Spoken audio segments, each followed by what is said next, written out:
Welcome to episode 12 of the Ski Instructor Podcast. My name's Dave Burrows and I'm the director and owner of SnowPros Ski School based here in the Swiss Alps. It's really snowy here at the moment. There's a big storm cycle going through the Alps right now, and that seems to have triggered off everyone being interested in skiing at the moment. The bookings for my ski school for sure are going crazy right now, which is great news.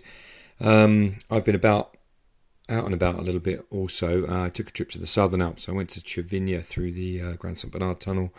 Not that far of a trip. It's only about 2 hours away from me, and the conditions over there is the end. When did I go? On the 6th for my birthday, and it was absolutely incredible. I mean, the piste are in amazing condition. They've got so much snow down there, and that would have been the same storm cycle that hit sort of Zermatt Saas-Fee really heavily at the start of December. So there's some amazing conditions down there, and I've spent a few weekends also in Verbier with various groups that we look after, and the conditions are pretty good there actually too. They could really do with this current storm cycle that's going through, so hopefully they're going to get dumped on, and this is the start of the big snow for the winter. My interview this week is with Pete Gillespie, and Pete is the head of snowsports at the Snow Centre in Hemel Hempstead. So Pete's a guy who looks after all the ski instructors and all the skiing at one of these indoor snow domes in the UK. Pete is also the Education and International Director for IASI, the Irish Association of Ski Instructors. So I had a really wide-ranging chat with Pete actually, and in this first half here we go into his skiing history. We chat a bit about Interski, a bit about IASI, and his trips business, which runs trips abroad to a lot of varied destinations, but Pete's favourites are in the Balkans, and we talk extensively about that. So enjoy this first half, and I'll catch you somewhere in the middle.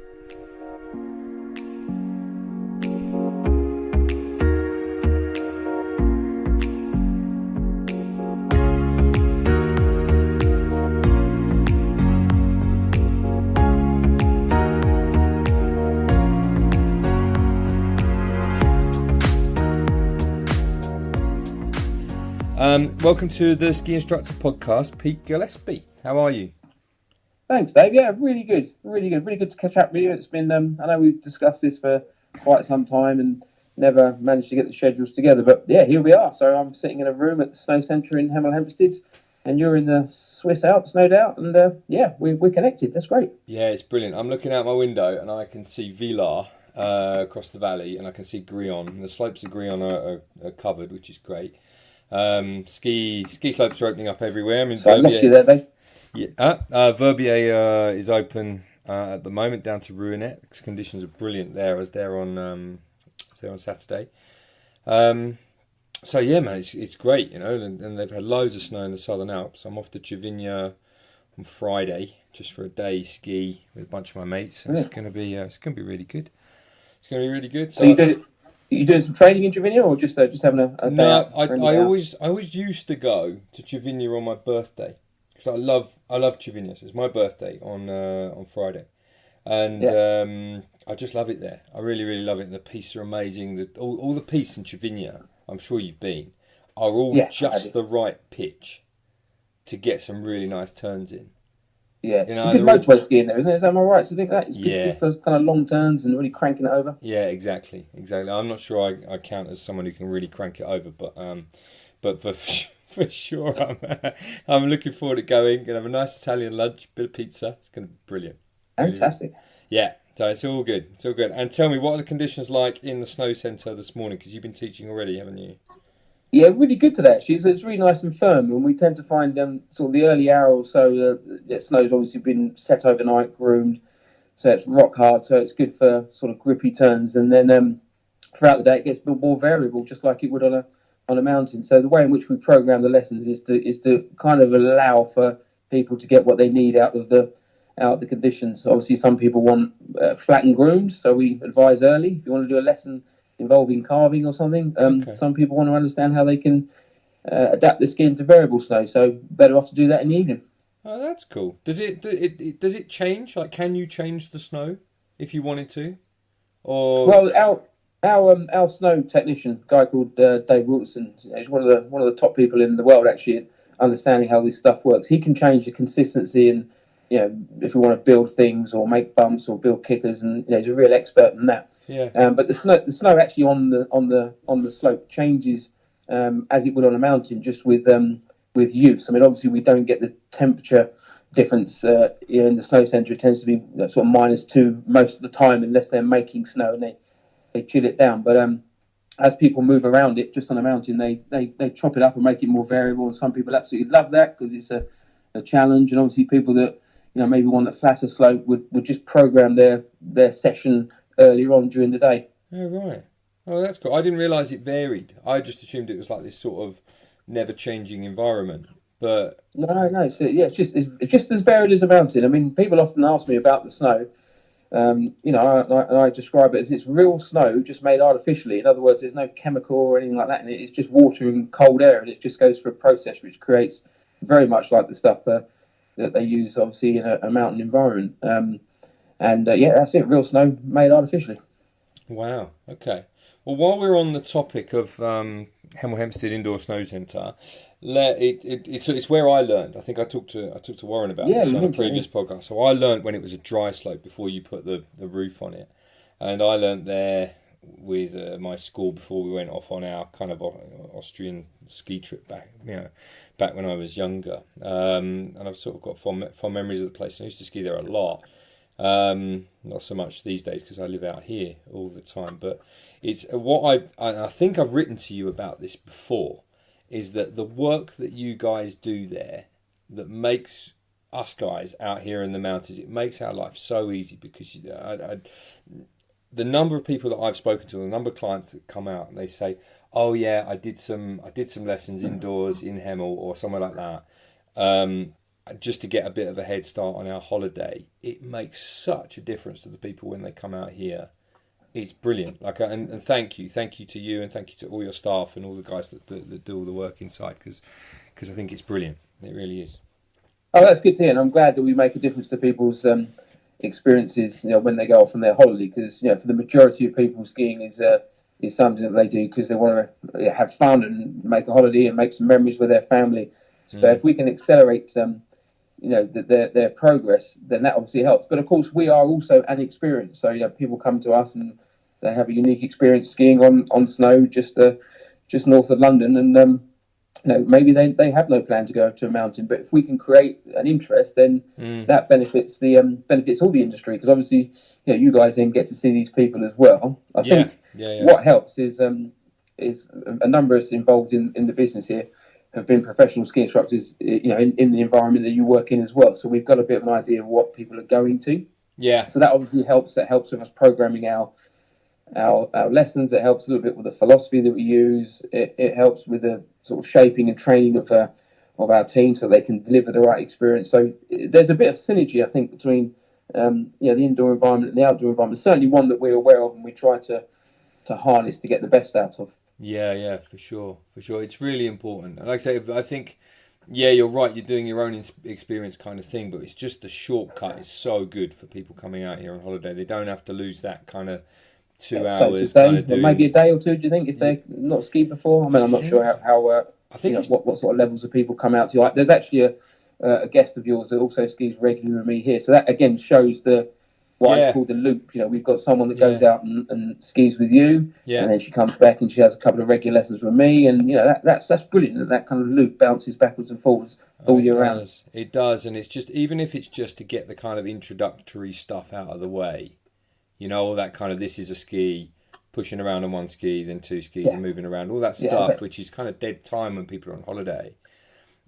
Yeah, all right, it's done with a kind of nice view and stuff like that when they're out here. But actually, if they're already capable of, say, even just doing a gliding snowplow or some very sort of snaky snowplowy turns, that is a massive head start for a lot of people. And then they can just get going on our magic carpet, and then the next stage, button lift, and I think it takes out the uncertainty as well. Yeah. It's like, what's it going to be like? Even things like just understanding which way the skis go up and what binding does, and it kind of just familiarises people a little bit with what they're going to take on board. So no, that's great. It's great that it's working, and I really appreciate your positive comments coming back this way as well. So I can feed that with our teams No, in our training here. please do. I mean, like I say, it's just something from all of us out here that we appreciate the work that they do. So it's really, really cool. Brilliant, brilliant. Well, all right. So, let's get on to that then. So you gave me a bit of a segue then. So let's do it. So mountain, instructors with experience in the mountain,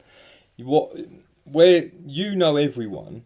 So in our like thought bubble, it seems like everyone that I've interviewed, at least 50%, has got some sort of connection back to you, be that Derek, Phil, Scott, Warren.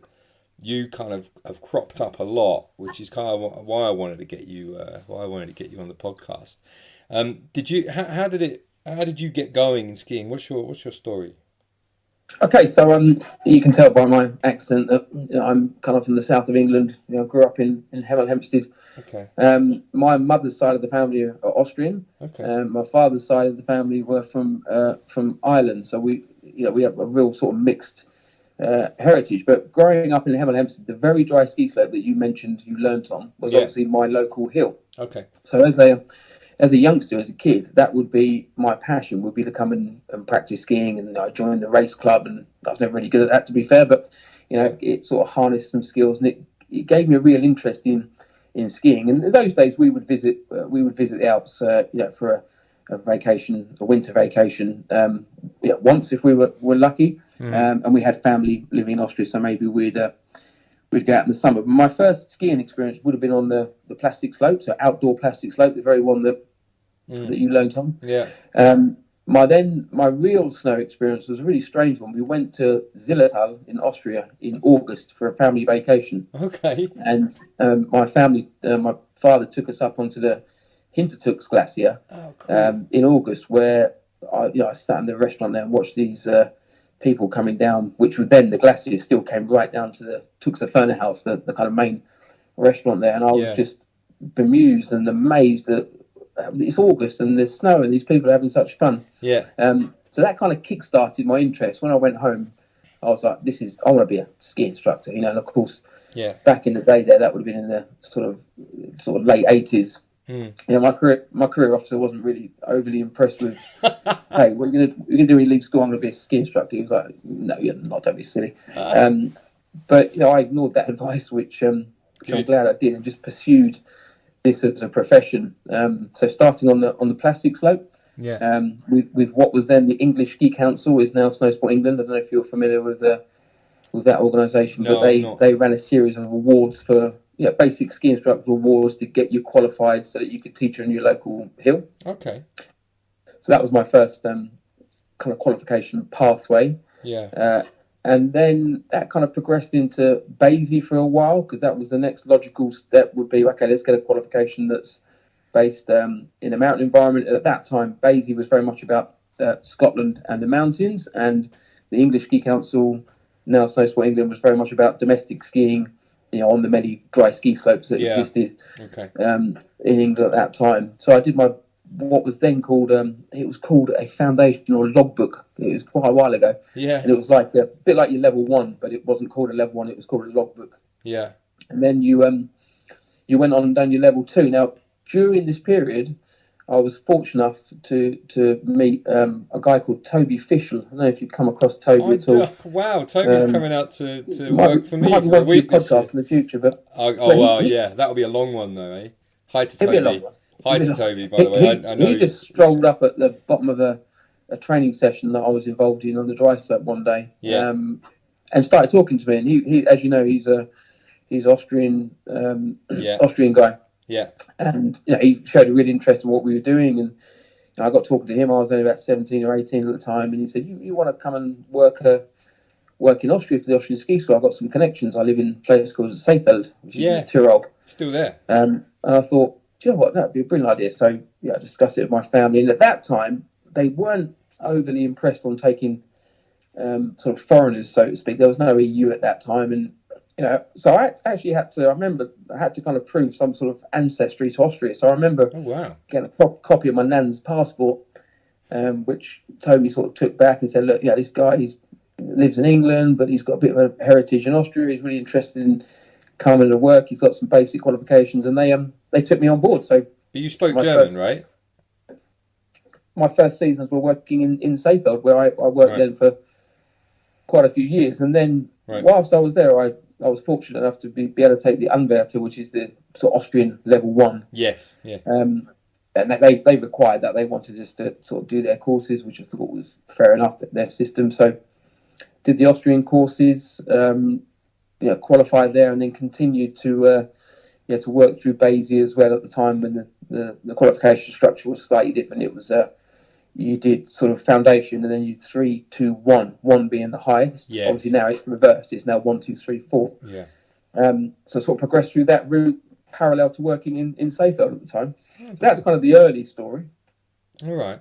Now, do you speak German, right? Yeah, I speak German. Yeah, so I'm So fairly, it wasn't a complete with, leap in the dark. with German. To be honest, when I first went to Austria as a 18, 19-year-old, I was lazy with that. But it's really interesting because the ski school director, the first year they gave me a bit of grace. The second year they were like, "There's your group. They don't speak English," which kind of forced me into having to use it. And then from then, I take it seriously now. I speak German quite frequently now. Yeah. I speak German with family. I try and speak a bit of German with my younger daughter. Actually, all my kids have got a fairly good command of speaking German. My wife's actually half German as well, so we're quite Germanic, shall we say. Okay. Oh, that's really good. I think there's a lot to be said for bringing up your kids, bilingually, if you have the opportunity to do that. I mean, to be honest, then that would be a stretch of where we are at the moment. But they've all done seasons, or most of them actually. So my son Dan's a professional ski instructor. He's done seasons in Austria and now works for Warren Smith actually in Verbier. My daughter Megan, she worked in Leogang for a while. We lived as a family in Austria for a bit, and the kids went to school there. And then my younger daughter now, Tallulah, she's got pretty good command of German, and we kind of use it on the school run just for a bit of fun. So we converse, or if we're in the supermarket and we want to wind some people up, we'll just chat away in German. Always gets a few funny looks, especially with Brexit around the corner. So we do it for a bit of fun, really. Okay, yeah, well, I can see that. All right, so that was you up to that point, and yeah, we know Toby. I can't wait to get him on the podcast. He's got a lot to say. I was going to say that's going to be a long one, I think, and he would admit that. So I'm not speaking out of turn. Hi to Toby, if you're there. And okay. So after you came back from Austria, how did you end up getting? So you were involved with Basie quite a lot. Were you a trainer with them, or how did your switch to the Irish Association come about?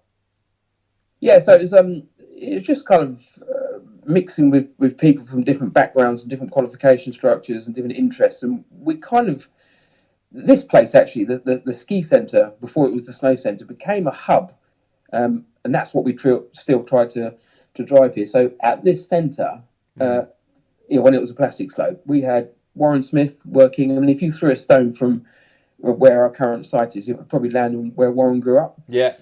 So he was around. We had a guy called Ali Smith from Ski Definition, if you're aware of Ali, but another professional that works out in Austria, and various other people, and people like Phil Brown that I know you've interviewed. Yeah.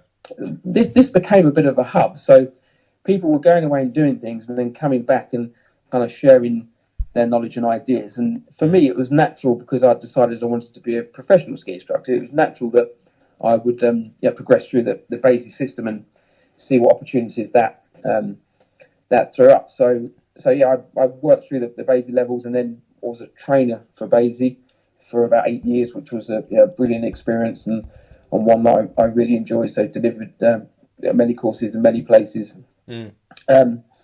And then during that period, actually, so it wasn't after Basie, but during that period, obviously working as a trainer with Basie, I was fortunate enough to meet Derek Tate.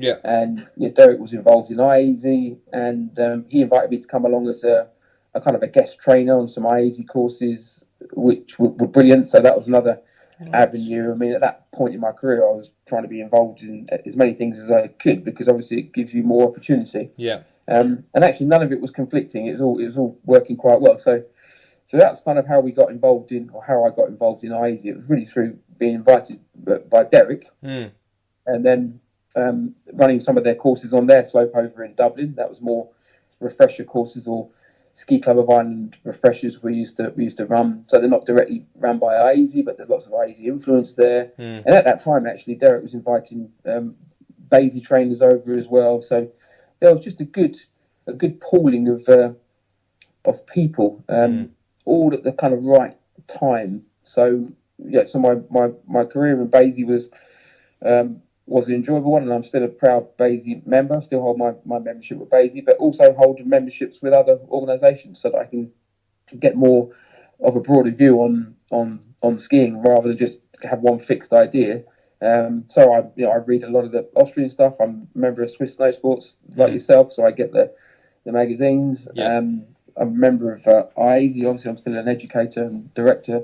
IASI. Fortunate enough to go to Interski on 3 occasions now, so a global audience. That's always really exciting to meet people from further afield outside of Europe, like the Australians and the Canadians, what have you. I mean, I always found that really inspirational. That's helped shape ideas and views going forward as well. Yeah, for sure. That's quite forward looking, isn't it? By Derek, I'd say, to invite someone from another organisation to deliver IASI courses. I mean, that I don't think there's enough of that kind of ideas swapping that goes on generally in our industry or within the national organisations, for sure. Yeah, I would agree. I think at the time, IASI was tiny at the time, and it's existed since the 80s, but it was quite a small organisation, and I think Derek was just trying to offer something back to members, so bringing people with more experience in Basie over to deliver for IASI was about sharing and just broadening people's experiences.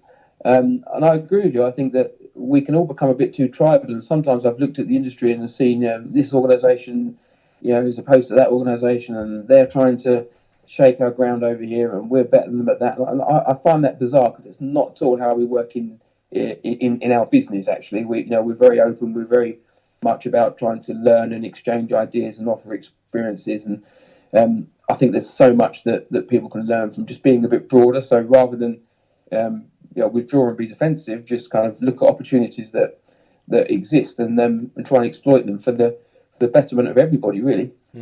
No, I think you're right. And I was recently on a Basie refresher, actually, which was very, very interesting. But there was a few questions that went backwards and forwards in connection with I think the one of the overall topics was what new stuff came out of Interski, and that was specifically in relation to teaching. But actually, then we ended up sort of going off at a tangent in relation to how Swiss Snowsports talk about skiing and how Basie talks about skiing. And in fact, when you look at it, and if you've read kind of both manuals, and it'd be the same with the Irish manual, which I'm kind of currently ploughing through for some recreational reading, is that we're all kind of talking about the same thing. There's only so many ways you can get a ski to move and to turn, and it's just the odd difference in word and labels here and there. But I think there's no one out there really doing it mega different from anybody else. There's just kind of some initial style, some like style quirks here and there. But otherwise, it's we're not. No one's reinventing the wheel as far as skiing's concerned, I don't think. No, I'd agree with that. And having, as I said, been to 3 ski events now, they used to be a bit showboaty, a bit kind of like let's have a window to the world to show what we can do. Yeah. But that's kind of gone now with the majority of the nations. Now it's all about let's see what's going on around the world. Let's see if there's bits that we can introduce into our system to introduce eventually to our guests. Let's get inspired. I mean, I easily went to Interski in Argentina and then into Pampero just last winter, and it was brilliant just to see what other people are doing. And we're not there to showboat. If you want to showboat and show who's the best skier, well, that's simple. That's called the World Cup. Yeah. And you can go and see who the best skiers in the world are. But actually, I'm a ski teacher, so I need to have a decent level of skiing so that I can show people how they can improve, and I can inspire people hopefully. But it's actually more about delivering an experience to guests rather than. It's more outward rather than inward, if that makes sense. And that's why I think it's so good about many of the nations now. It's less showboaty, who's the best. It's now more well, actually, what can we give back? At the end of the day, this is an industry whereby we sell snow sports experiences to people that want to come on holiday and have a vacation, or come to my centre or your ski school. So really, we should be focused on how we deliver that to people in its most positive form. And I'm pleased to see a lot of the kind of We Ski Better Than You is slowly. I mean, it's so dated, and it's such a poor mindset for people and organisations to have. Yeah, and I think it's going. I'm pleased to see that. yeah. I still think maybe some of the countries have, and I'm not going to single any of them out, but some of them, their demo squads are full of kind of guys who raced at a reasonable level, and you can see that like in terms of their performances. But off snow, certainly it sounded to me like there was a shift in focus at this year's Interski, more in relation to what's the client experience going to be like, and then that drives skier numbers and gets more people out here to do this sport that we all love, right? I mean, that's the point. No, I'd agree with that, Dave. I'd say, of course, if you take nations that have got an absolute heritage and tradition, culture in snow sports, they're going to be absolutely amazing performers, and you can't take that away from them. I think the gap between the best performers in the world and those that maybe from countries which don't have a heritage is closing. Is closing slowly, but you're always going to have these guys. It's what they do. It's what they live. It's what they breathe. So, but actually, I don't think Interski was ever about, well, for us anyway, or for me, challenging that. Interski was about how do we make a bigger pie so that everyone can have a slice of it in terms of the industry, and actually deliver a great experience to people that want to buy our services. That's for me what it's about. And all the nations at Interski were good skiers. Of course, there were some that were amazing skiers, but no one was rubbish. They wouldn't be there if they were rubbish. No, absolutely. So your journey then, so your main focus, we'll say, so I know that you have connections with various instructor associations throughout Europe, but your principal role these days, are you, forgive me if I'm speaking out of turn, I don't know, I missed the details, but you've now taken more of an active role within IASI because Derek has stepped down a little bit now? Yeah, so I've been an educator for IASI for quite some time, and I've actually been a board member probably for 6 years or so. And then I was a chairman for a while, but then stepped back, and then Derek took the role as the chairman. And then obviously Derek's just gone for a process of doing his degree, and obviously that's very intense. So I think at the end of the season, got Interski, got the Irish Interski team to the pinnacle of where we had a demo team, full team of people there. I mean, that's quite an amazing achievement, and decided really that the kind of energy there needed to shift to some other projects. Yeah. So he stepped down from being the chairman. We have another chairperson now who's in that role, and I'm a director looking after education and international affairs. So to kind of put that into some easy to understand context, we have an education pool, which is myself, Jamie Kagan and Federico Cellini. So we are the education pool, if you like. I'm the director that sits on the board. Jamie is the head of education, and Fede kind of manages some of the education projects. And the international role would be where I attend the meetings, whether it be for IASI or recently I attended the meeting for in the European Commission, just to kind of stabilise and decide on how we're going to move forward with the new European-wide recognition scheme. So I'm involved very much at that end of IASI, and obviously we have people on the board that have other responsibilities as well. So for me, it's more education and international relations. Okay. Oh, cool. That's amazing. All right, and that takes up, I mean, that's a voluntary role, and that takes up some of your time. How do you square that off with getting away from all your work at Hemel? Yeah, it is voluntary, and in the very nature of being voluntary, you need to have a passion for it, because it's obviously not always convenient. We have our meetings in the evenings. When you've had a day at work, sometimes you need to sort of fire yourself up for that. But I'm passionate about where IASI has got to and where it can continue to go. So effectively, there's three things that I'm involved with. There's the Snow Centre in Hemel Hempstead is kind of my main role, if you like. I'm one of the senior managers here. and obviously a lot of my energy and dedication goes into this project and projects that we would like to deliver in the future. I have an agreement here where there's a certain amount of weeks that I keep aside from this business to be able to focus on other projects. The other two projects I'm involved with is IASI, as we just discussed, and I run a small business called Alpine Coaching, which is we basically run 4 or 5 courses throughout the year for skiers that are wanting to have a bit of an experience and a bit of an adventure, mainly aimed at probably skiers that are kind of instructor level, who want to get away and work on their performance, improve their performance, and we visit some more interesting places as well. So we run a trip down to Macedonia and the Balkans, and visit Slovenia, and slightly off the pace places, just so that people get an experience and adventure mixed in with their development as well. So they're the kind of 3 avenues that I'm taking in my professional life. Okay. Well, while we're talking about that, let's jump straight into that. So, your trips abroad business, you visit some amazing places, and I was trying to get on one of them a while back, but I lost the time. It didn't work out. I remember, yeah, I know. And and that was in Slovenia, wasn't it? It was some sort of backcountry thing. That's it, yeah. Yeah, and I'm on this thing where I'm trying to visit different places each year, and I think I'm desperately trying to find a date with Toby so I can go and ski in Germany. And I know that doesn't sound very glamorous, but that's cool. Germany's a cool place. It's a country I haven't visited, so I'm going to go and visit it and ski there at the same time. And it's not that far. Like, when you jump in the car, I can head down the motorway, and I can be there in 5 hours or something. It's not so of course, bad. So your trips business, let's jump into that. Where are you off to this winter? So we've done one trip to Dubai Glacier, which we did in October. Yeah. We took 10 people out. I shared that actually with Ali Smith. So again, a lot of the professionals in the industry were sort of worked together. Yeah. So we took a group between us.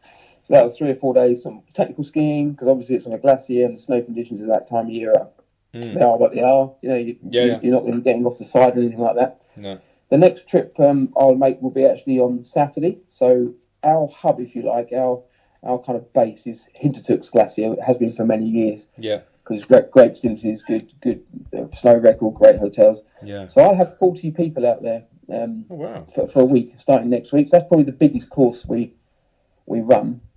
And I'll take 4 or 5 trainers with me, and again, people will be kind of level 1 instructor level or candidate instructor level, all the way up to people that have passed their level 3 and are just looking to tweak things and possibly looking to move on to level 4. So they're not necessarily instructor training courses; they just tend to attract quite a lot of instructor type people. But that said, there's some very regular clients of mine that ski 3 or 4 times a year. I'm just looking for an experience and a bit of a technical tune-up. Yeah. It's going to be cold there, isn't it? Hintertux? Next week's going to be -17, so it generally is pretty cold this time of year. So we'll be putting on the big jackets next week, I think. I went race training, I'm sure it was in December or November, with Sean Langmuir. It was like 4 or 5 years ago. It was in Hintertux at that time of year, and my God, I've never been so cold in my life. It's cold. It's cold. I mean, I love the froze. place. I could not get them off. I've been there many times and all different times of the year. But it's a glacier. It's high altitude skiing, and once you're up on the glacier, I mean, I believe now that there's skiing into the valley and what have you. So we'll find some shelter as well. But then following that, I'll the Snow Centre have a sponsor. We always work with partners, and our new partner is Nielsen Holidays. You may have heard of them. They run a winter program and also a summer program. So we've partnered up with them, and as part of that partnership, the centre will organise groups. I think we have 3 or 4 groups this year that will go away with instructors from our centre and guests from our centre. So we've got one in January that goes out to Andorra, and that's we call it, funny enough, it's called our Mischief group, but that's a group that meet regularly on a Tuesday night, mainly snowboarders, but not necessarily. And they're led by our kind of coach, a guy called Rob Needham, who's been in the industry for a long time, and they're a real fun orientated snowboardy jibby type group of all ages, young people as well as kind of people my age. So that goes out in January. I will then lead a group to Val di Fassa, which is Dolomites, nice. All right. in middle of January. Yeah. And then the centre has another group with our senior instructors that will go out to Meyerhofen in Zillertal as well, and then one right at the end of the season in France. So we have these sessions that are organised by the centre, which I'll be involved in. I'll take a fleeting visit to visit Jamie and Fede in Verbier. So I'm organised a couple of days, just literally on a plane. Yeah. Have a bit of a catch up. It'd be great to catch up with my son Dan Gillespie. He works for the Warren Smith Academy, so he's based there. So good to catch up with him. I'll take my wife along as well. So that'll be a short trip, and then we really get into it here, the same as you will in the Alps. We are then through to the end of February. This is going to be manic at the Snow Centre, getting people prepared for their sort of midterm holiday. So I base myself. I don't take any time out between really middle of January all the way through till the end of Feb, and then we'll head down to Macedonia, where we cat ski.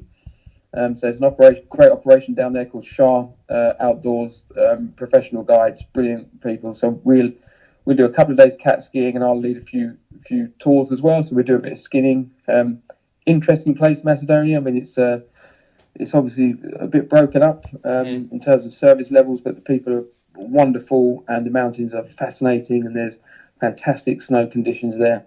Yeah, and it's a real experience. It's nothing like the Alps at all. I mean, I don't know how much you know about Macedonia, but obviously it's a former Yugoslav republic. It was probably the poorest of all the republics that made up Yugoslavia, with Slovenia being the richest. So you see a real contrast when you go from Slovenia to Macedonia, and I've travelled quite extensively in the Balkans other times of the year as well. I find it a fascinating place. But the capital city, Skopje, is a lot of it's all Ottoman. So you've got your mosques and what have you, and it's ethnically Albanian. So there's a real interesting vibe going on there. The mountains are great fun to ski on.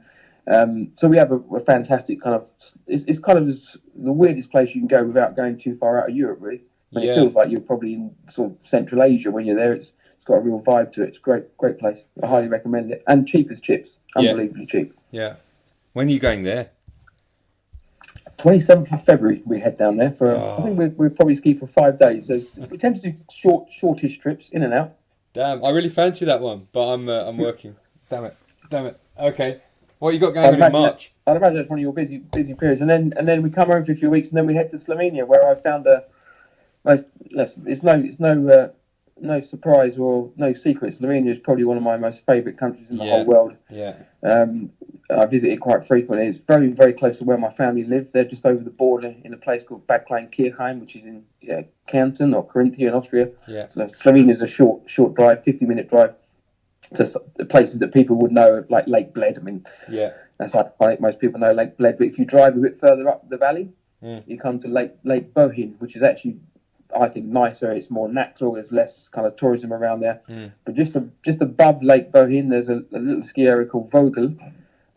Tiny, probably 35 kilometres of skiing, but the opportunities to go off the side and do little bits and little mini tours and little off-piste adventures are just endless. And it's interesting. It's not particularly high. It's probably up to about 1,900 metres, but because of its proximity to the Adriatic, it gets a massive snowfall. It's not unusual for them to still be running a lift there in early May. For one run for skiing, it just gets an amazing amount of snow because the moist air comes off the Adriatic. The height, it first hits those mountains first before anything else, and just dumps snow. So it's a fascinating place, but just very pretty as well. And Slovenia is a mixture of Austria, Italy, with a Balkan twist. So it's kind of got just everything that's interesting about it. Love the place. And then following that, Dave, we always end the season with another Hintertux bash around Easter. So I'll take a group back to Tux. By then, the weather's warmer. We've discussed Tux and its temperatures. By then, the weather's warmer. They've generally had a lot of snow. So there's lots of good snow depths. And it means that skiing below the glacial line, so obviously you wouldn't want to ski off-piste on a glacier, but below the glacial line, they have these things that they call in Austria ski route, basically, which I think is probably itinerary in in Switzerland or France. So basically marked, controlled off-piste routes. Well, there's this big bowl below the glacier, and that's just endless, fantastic opportunities to ski nice, long, kind of off-piste routes. Sometimes you're getting powder, sometimes you're getting spring snow that time of year. Very accessible. And the interesting thing about the sort of culture in that part of Austria is most people are sort of piste carvers, piste cruisers. So a lot of this stuff you have to yourself. Oh, right. Yeah, so we literally have this big domain where we ski off piste and variable, interesting conditions, all terrain, and we're not having to share it with 1,000 Swedes or people from Finland. Oh, that's really good. Right, I'm going to get on your website and check out the options available to me in March and whether I'm free. Yeah, you're always welcome to come along. But you come along as a sort of guest coach and just come and see what we do and meet some people. You'd love it. So this fascination for the Balkans for you, because you're right. You are. It seems to me fairly obviously obsessed with the place. Like, what is it that does it for you in that part of the world? I think because obviously I have family that they weren't from the Balkans, but they come from Austria and Hungary. So I have a background in both those countries, which are sort of border the Balkans. And then just having nipped into the Balkans from my parents' place, into Slovenia, which was dipping your toe in the water. What went former Yugoslavia. I remember the first time I went, I was like, "Oh, this would be a bit edgy," going to a former communist. And it was fascinating. And then again, more linked to the fact that geographically it's close to my parents. We used to then go to Croatia for our summer holiday. So I'd drive down from England, stay at my parents' place, and then 4 hours from southern Austria, you're on the Croatian coast. Yeah. So that I was just expanding a little bit, thinking, oh yeah, this is a bit edgy down here, and just like the people, like the culture, like the fact that they drink rakia, which is one of my favourite drinks, like the fact that everything was a bit organic. It wasn't kiss me quick hats and that kind of business. Yeah. So then started to travel further. So I've been over into Serbia, down into obviously Macedonia as well.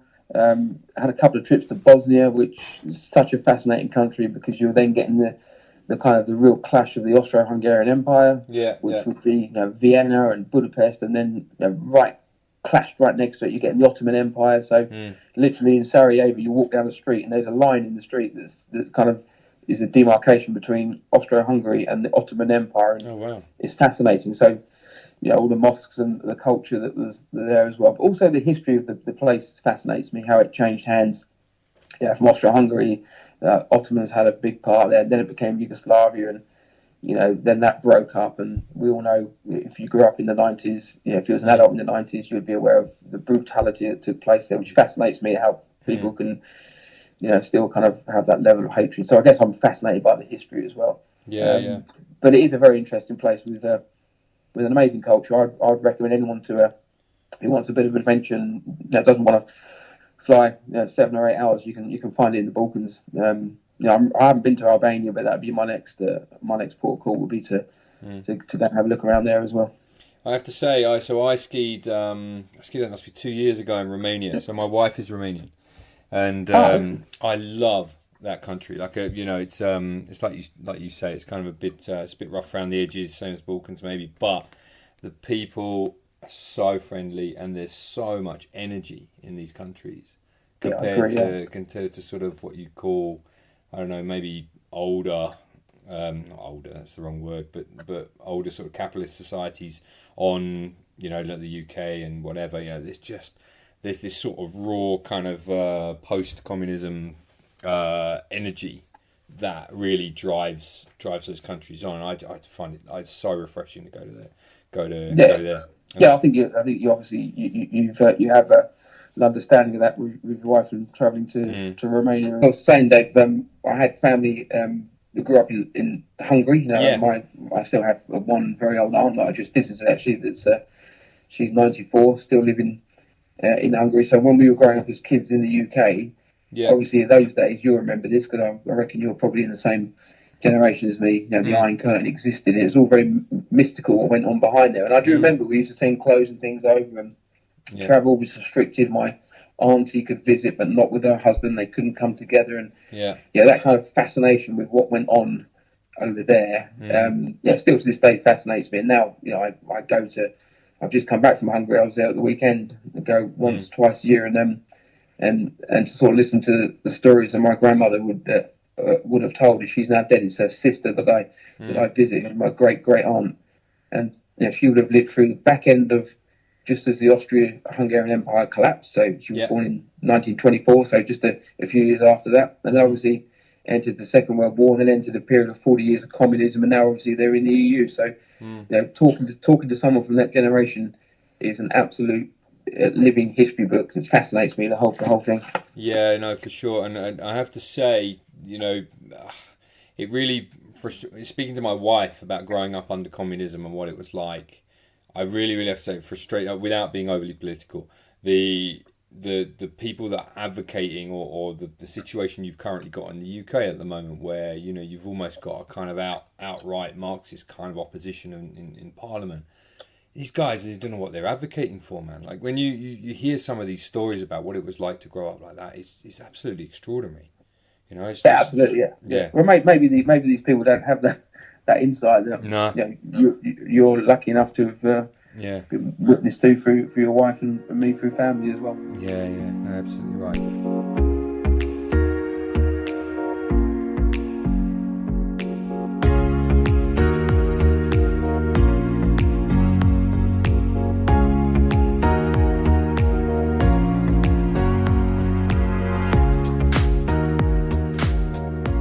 Pete's a great guy, and it really shows in the interview that we had. I really enjoyed speaking to him.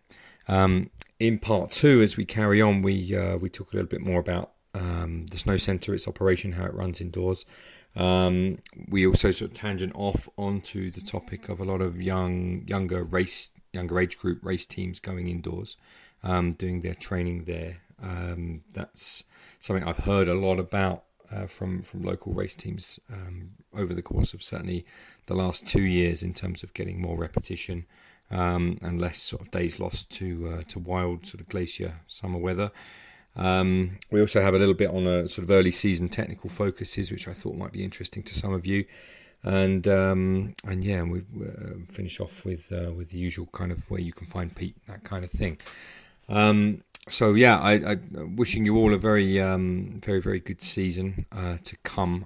My next podcast interview is later on in December, and I'm heading over to see. It's been an interview I've been looking forward to for a long time. I'm off to see the famous Simon Butler, and we're going to chat and give him a chance to tell his side of the story about his various court cases and situations with teaching in France. And some of you might have known that he's just recently won a court case against the French, which hopefully he's going to enlighten us all on further in terms of the details of that, other than what people might have heard already. So I thought it was about time that he had a chance to tell his side of the story.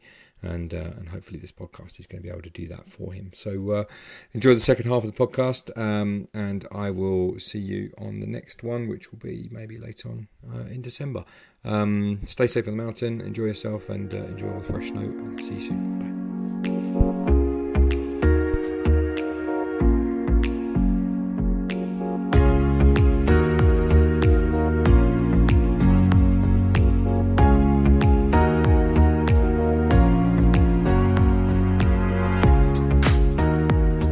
It sounds like you've got a busy winter there. Let's so I want to take you just back over to the day-to-day running of the snow. Is it the Snow Centre? It's called now. Yeah, we're called the Snow Centre. The Snow Centre, right? Yeah. The Snow Centre is Hemel Hempstead. So does it have seasonal fluctuations? Because I would have always thought that it would be quiet in winter because everyone else is over here, but evidently that's not the case. No, I mean, the place is absolutely rocking in the winter, and throughout the summer we're busy as well. But it does have obviously a fluctuation. But what we would call the shoulders of the business are a lot. They're a lot kind of flatter now, so you don't have these massive drop-offs. Where basically end of winter and then it all just finishes. I would say, May and early part of June are our quietest period, and then probably early September. And I think that's because people are just in that transition phase from summer, winter. Yeah. The weather's getting, in the spring the weather's getting nicer. People get the bikes out, they go out walking more. So maybe they pack their skis away. And then in September as well. September's from their months. It's always transitional. Is it autumn? Is it summer? Is it a bit of both? I mean, this year it was quite autumnal, whereas sometimes September can be a beautiful month. People are still barbecuing. So There are quieter months, but it ramps up. I mean, our season here probably around February half term. Around October half term is when it sort of definitely is a step change into it's Yeah. now winter. Okay. And that will go all the way through now till after half term, and depending on where Easter falls, that either continues or drops a little bit. But it's never dead, apart from maybe a couple of weeks of the year, or if the weather's beautiful after a horrendous winter, then people obviously want to spend a bit of time outside. But no, it's busy. It's very busy. Oh, right, okay. And you've got, presumably, in addition to your staff, so Scott was telling us that your staff there, so you are working for the you're running the mountain in effect, similar setup to the US, and you teach all the people up to a certain level, and that cut off is what, a sort of basic parallel, and then after people can come in and teach how would you say, teach slightly more advanced stuff, so people like Scott and Warren and Derek and whatever, and those guys, they can come in and do sort of clinics or whatever. Yeah, so we're kind of a mainstream snow sports school. So if our market is beginners, children, families, people preparing for a holiday, that sort of stuff. So I always describe it as a pyramid. So if you imagine the base of a pyramid is wider than the tip of the pyramid, the stuff at the bottom there is our bread and butter. That's our market. And then what happens is the people who want a higher end, just Dave, you have to bear with me for a minute. Yeah, sorry, no worries. That's all right. We go over this bit in a minute. Again. Yeah, go for it. Yeah. Okay. So the main focus at the Snow Centre will be dealing with families, kids, beginners, first timers, people that are new to snow sports or quite early on the journey. I would always describe our business a bit like the shape of a pyramid. So the bottom is very, very broad. That's where our bread and butter is. And as you move up the pyramid, obviously it gets a bit more specialised. Now, of course, at the Snow Centre, we can teach the pinnacle of the pyramid as well, because we've got instructors at all levels at the Snow Centre, from level 1s to level 4. So we have the expertise, but actually our focus is around the sort of bottom to middle part of the pyramid. Now, in recent years, we've been running 10 years now. In recent years, we've recognised that actually more and more people want to stay on the journey with the Snow Centre, not because they're any better than anyone else, but it's just because they've started the journey. So 10 years on, people are becoming quite good skiers that started with us 10 years ago, 8 years ago. So now we are running more higher end courses, and generally they would be hosted by myself or another level 4 instructor or level 3 instructor, and some of our coaches. However, with what we call the externals, we've always had the mindset that we want to be a hub. I think I mentioned that some time ago in this podcast. Now, the hub basically means we want to attract the best people to be associated with our facility. So rather than take the approach that we don't want external instructors, which is what some of the other operators have done, we're the complete opposite. We want external instructors to bring their guests to the Snow Centre, introduce them to what we do here, take lessons with them, with the externals, because these people are then going to go away and say, I ski with Dave Burrows at the Snow Centre at Hemel Hempstead. But if you're a beginner, they've got a great snow sports school there, got a lovely restaurant, lovely it's free marketing, facilities. So we just see is it grows the business. And I mentioned earlier on that our mindset is to grow the pie rather than reduce the pie. And then everyone's getting a bit more out of it. It's just the way that we talk about here at Snow Centre, our DNA. So our DNA is very much in that mindset of sharing, growth, attract the best people, work with the best people, rather than shutting down. So you have Warren Smith ski courses that run here. You have obviously the guys from Inside Out, Ski Definition. James Bennett from Basie runs some stuff here. Basie run their courses here along with IASI. So we really want to be that central hub for anything snow sports. Come here, we'll find the solution for you, whether it be with us or one of our partners. And we see these externals as partners. That's exactly what they are. They're industry partners. It's good, right? I mean, it's nice. It's refreshing to hear that approach of we've got to grow the pie. We've got to work together, really, because it doesn't. It's not like anyone is taking work off anybody else. The more people we can get in snow sports, the better, right? It has to be that way. It has to be that way Yes. in order for us all You know, to keep doing this we're thing on a that we similar love. mindset, Dave, as well. That we are a single site indoor snow facility. We think we're pretty good at it, but equally we wouldn't want someone to have a poor experience at another indoor facility as well. Because if someone goes to an indoor facility for the first time, might not be our one, and they have a poor experience, the chances are they're never going to go to anyone again. No. So again, you're reducing the size of the market. So we don't really see other operators as competitors as such. We don't look at it. That's not our mindset. We want people to have a great time at another facility. So that actually they view indoor snow sports as a positive experience. Well, It's yeah. just the way we think about it. I suppose probably if your average client would not really differentiate between indoor snow centres in general anyway, would they? They wouldn't say, oh, well, Hemel is definitely a separate place to, I don't know, Chill Factory or whatever, because they look the same, they kind of feel the same. Maybe there's a bit of difference in branding, but essentially an indoor snow centre in the north is the same as one in the south. We basically all do the same thing. We have a facility, we fill it with snow, and then we give people an experience inside the snow. And to use exactly your example there, if someone goes into Chill Factor in Manchester and has a great time, but their auntie lives in London, we want them to say, we went to Chill Factor, it was brilliant. You've got one near you, it's called the Snow Centre. Why don't you go there?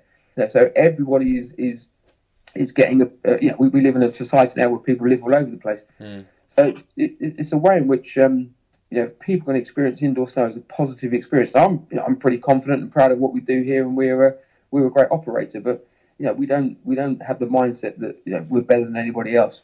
We want everyone to have a great time in any snow facility wherever you are. Yeah. How many instructors are you running out of your operation? And a busy period. So the busy period is now between the end of February. We run on about 150. Wow. So you'd imagine the majority of those part-time instructors who are given an evening shift or a weekend shift.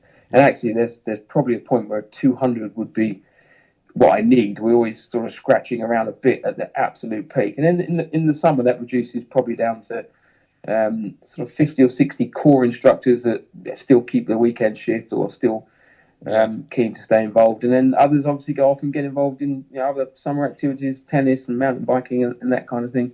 So it's quite a flexible, fluid team of people. But we really are a hands-on team. So very much an open door policy at the Snow Centre.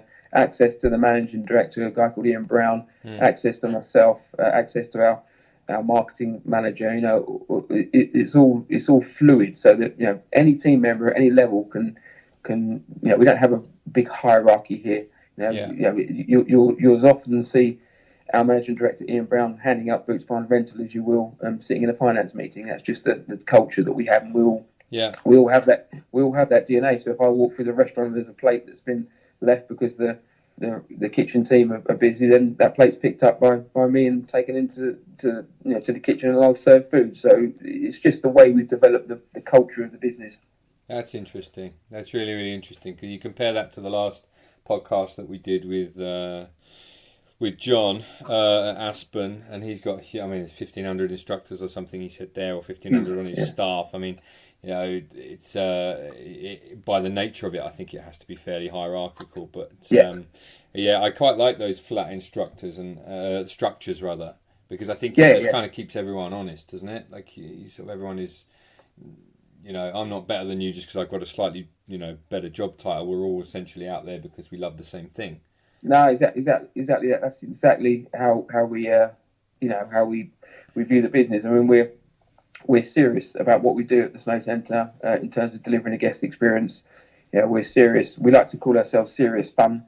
It's a fun activity, but we're serious about delivering that activity in a way that's high quality, and that requires the teams to pull together and have a slightly different mindset to maybe your traditional structure of a business. I've been out teaching this morning. That because we couldn't make the call earlier. So I'm just as happy to go out and teach a lesson as I am to sit and discuss strategy or marketing with my colleagues as well. Equally, give out boots and deal with any other issues that are day to day. And I think that also builds confidence and trust in the teams. If the teams see the senior people doing the same work, then that for me is Yeah. demonstrating leadership. No, you're quite right. So what happens then to somewhere like the snow centre when you kind of reach capacity? The trend in Europe is for these enormous indoor snow places like Landgraf and what's the other one in Germany? Is it Baden-Württemberg? There's one in Neuss. There's a few actually. Yeah, I mean there's Bop Drop. Yeah, there's a few around Europe. They're enormous, and I'm starting to hear more and more about these. And I'll tell you why. Is because I sort of know a whole bunch of, as they've been growing up, I know a whole bunch of age group skiers who are skiing for Ski Valais, Ski Vaud, whatever, Team Vaud, and those guys are choosing, especially for slalom training. They're not going to the glaciers anymore. Those younger teams, what they're doing, and my neighbour said this because his kid skis for Ski Valais, he's a decent skier, and he said they worked out. This is Ski Valais. They worked out that when they go to Zermatt for a full morning session, say I don't know, they get up early, go up there, do 4 hours on the mountain, come back. They get 12 minutes in the gates in total. And they said if they go indoors, so if they take the journey and they go, I don't know, Landgraf or wherever it might be, they can just get so much more repetition done that these places are becoming really, really popular now. And I wonder, well, there's two questions. One, have you noticed that? But secondly, have you, I imagine you're on the inside in terms of trends and stuff. But also, what are the future plans like at Hemel? Is there any plans to make it bigger, or is there any space to do so, or what's the future look like? So I've seen I've seen exactly what you're talking about. I've been to some of the European indoor facilities. I've been out to the one in Dubai as well. So fortunate to see a few of them around the world.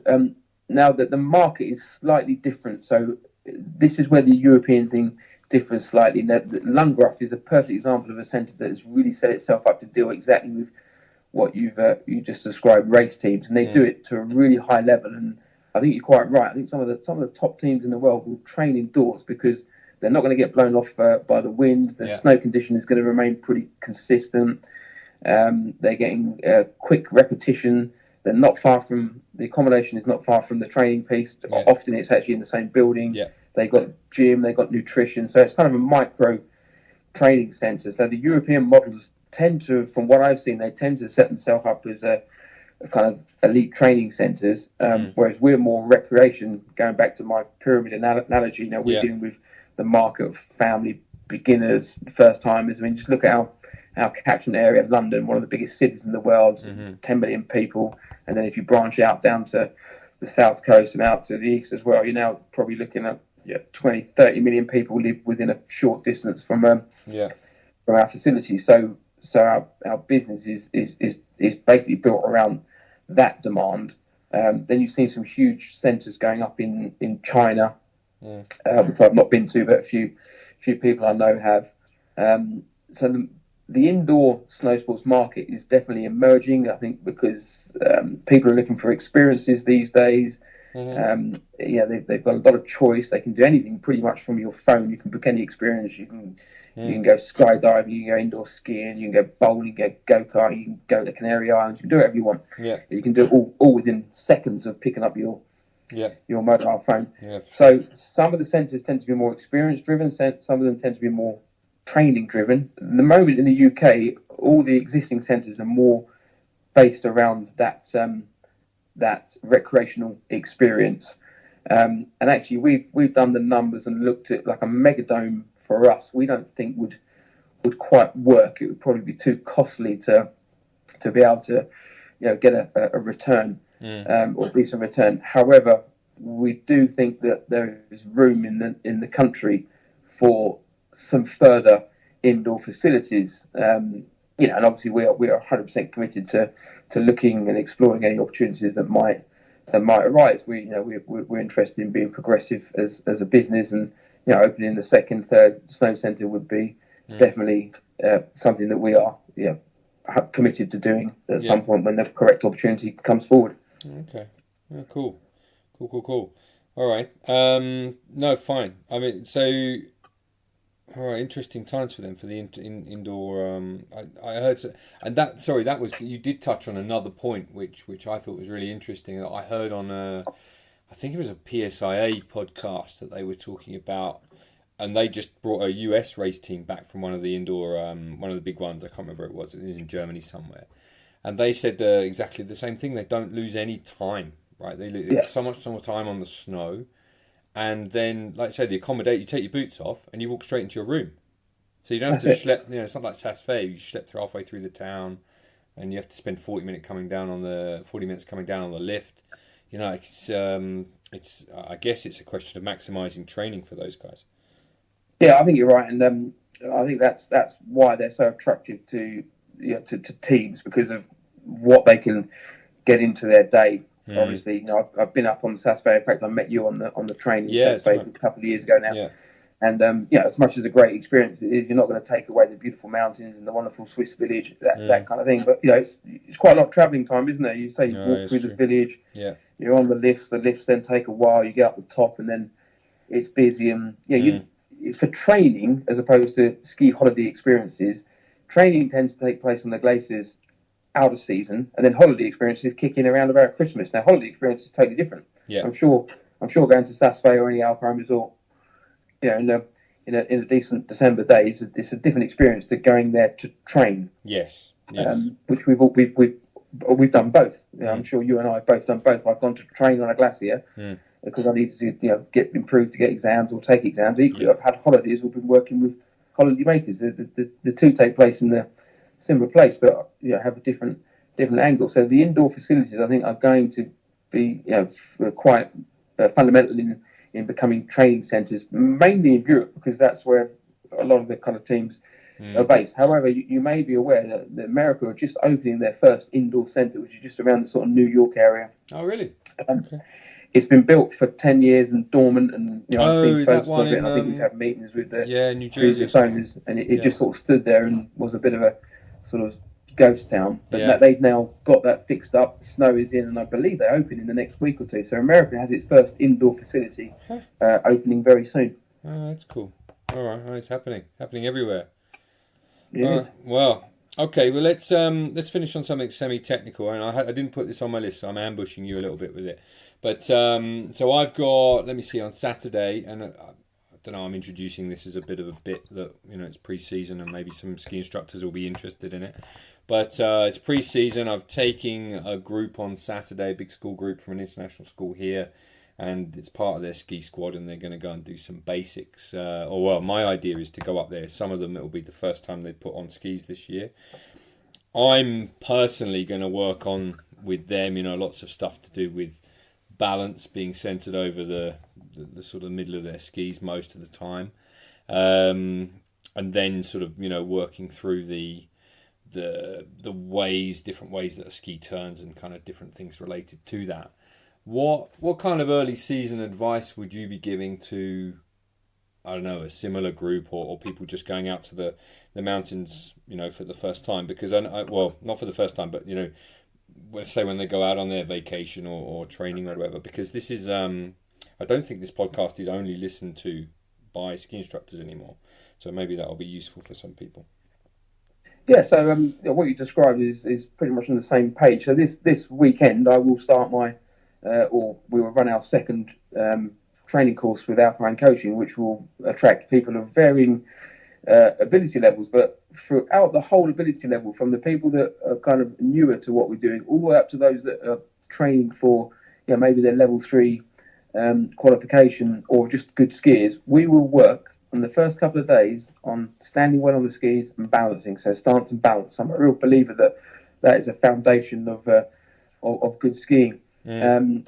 And we'll do some drills and some exercises to kind of challenge that, to manage that, to just see how big a scope they have got to balance, and then move on to other things, bolt other things onto that. But before we start looking at different ways in which we can influence the skis turning capabilities or look at different turn types, we will make sure or try to install in people that the way in which they stand on a ski or a pair of skis is going to have an effect, that all their output movements are going to go through. So posture and balance for me is absolute foundation. It's you get that in place, then you can.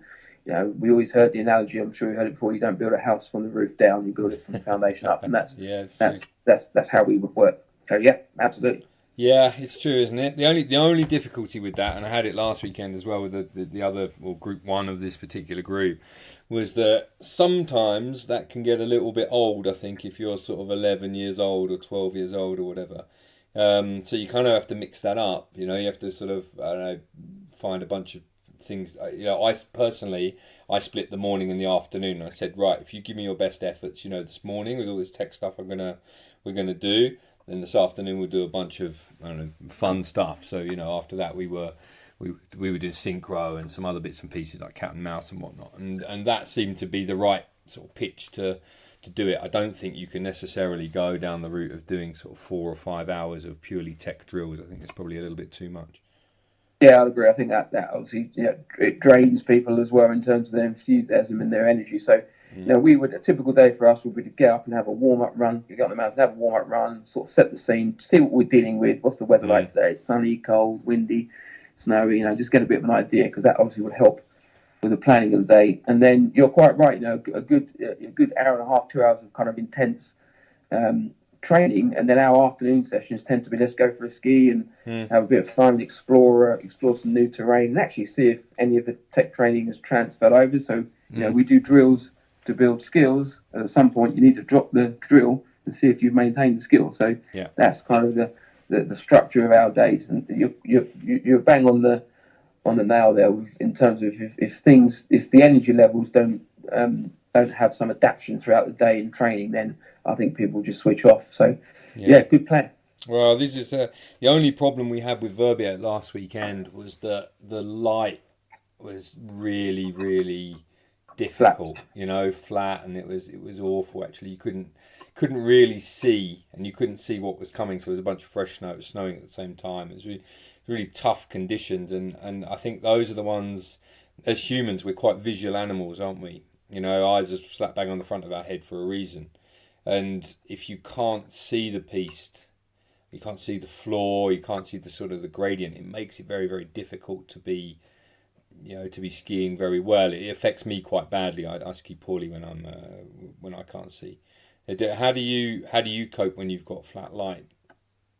Yeah, well, you're definitely right there. I mean, nobody particularly enjoys, I think, skiing in flat light. But I think that's where the skill of an instructor comes in. I was having a chat just earlier on, actually, with one of our instructors who's starting to move through the system now. And the kind of example I gave her is that anyone can teach a lesson on a blue sky day with a nice temperature on a flat groomed piece. That's not really the measure of an instructor. The measure of an instructor is when you get these kids that are dropped off because parents are going off to do their thing, and it's foggy and windy, and you still have to deliver, and you still have to dig really deep to entertain and find a way to distract people, I guess, from the fact that they're skiing in conditions that are less than pleasant. That for me is the real measure. Is how you turn what could be the flattest day, and I'm talking about emotionally, not light, into an experience where people come along and say, I had a really good day today.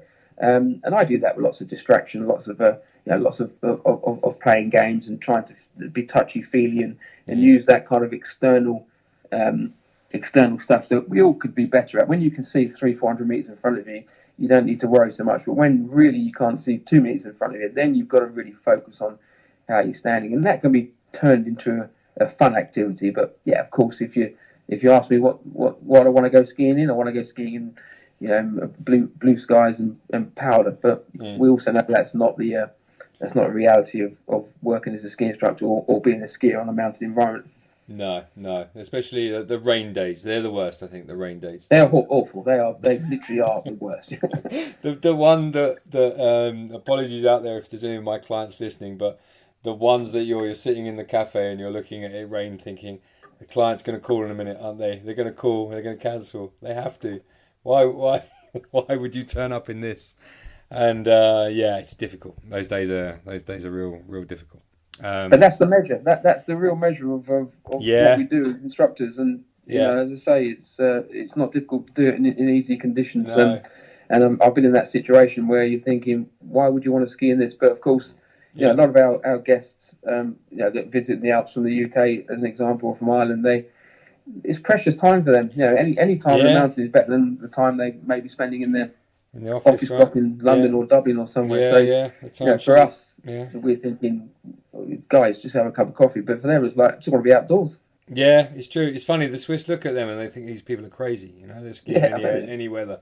But you can understand it, right? When it's your 1 week of holiday a year and it's absolutely pisses down with rain all week. It's not easy. That's the measure of a ski instructor. Can he do it on a wet Wednesday in absolutely in All right, Pete. What we normally do is give everyone a little plug and say, where can you find us? Let us know about your trips business and everything. So, let us know where people can get in touch with you.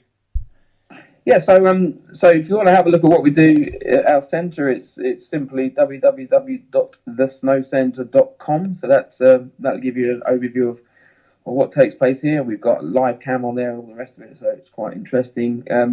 The stuff that I do outside of the Snow Centre is alpinecoaching.co.uk. So these are the kind of technical courses that are a bit more adventurous. And then obviously IASI snowsports.ie is the association that I'm working as an educator for. So they're my three kind of strands to in the snow sports world. And thank you for the opportunity.